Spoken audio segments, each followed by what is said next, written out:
This is the new Generative Fill that is on Adobe Photoshop beta right now. It's pretty cool, so I thought I would just show you how it works and you can decide if you think it's cool to play around with or not. I just found this free picture on Unsplash, thought it was kind of cool. And to begin with, you just use your selection tool, anyone that you like. And if I draw a rectangle in here, the little menu pops up here and it says Generative Fill. You click in here and you just type in your prompt for it. So maybe on this one I would type in skateboarder jumping down path. And then click generate. And then there we have our skateboarder. The cool thing is it gives you 3 objects that you can use for this, you know. So choose one that you like. Actually, I thought the first one worked pretty good.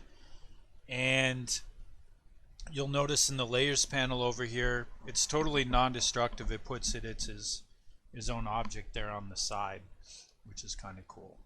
So we have that right there. Then maybe what I could do is just take this lasso tool and select around these stairs,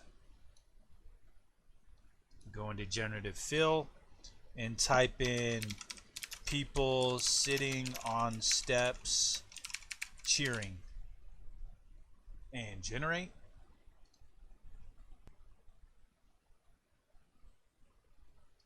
So there's a few on there. That looks a little better right there. And this one's not too bad either. I like them. Maybe I'll try people sitting spread out on steps cheering.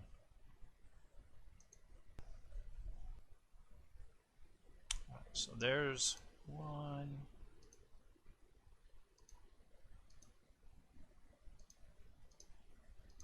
So it's kind of up to you on which ones you want to go with. This one here is not terrible. And some of them a little bit distorted. And the last one on here I might type in facing us.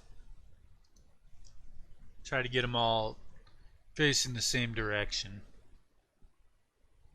Alright, this one here is pretty good. Not always going to be the fix-all for everybody, for people who are afraid that artificial intelligence is going to replace everything they can do. But it is something if you needed some elements added or removed from a photograph that you could apply to that.